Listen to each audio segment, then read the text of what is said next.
E aí, rapaziada, beleza? Vim aqui antes do vídeo começar pra pedir pra vocês passarem no canal e no Discord do carinha que fez minha thumb. Ele é um amigo meu, ele faz umas thumbs muito da hora e num precinho bem acessível, né?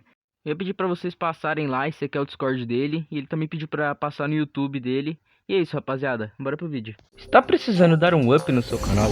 Confira a Lock Store, uma loja que vende servers do Discord configurados, design e thumbs bem OPs. Não é só uma loja, é uma super loja. Então entre pelo link da descrição.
Falou nem chita.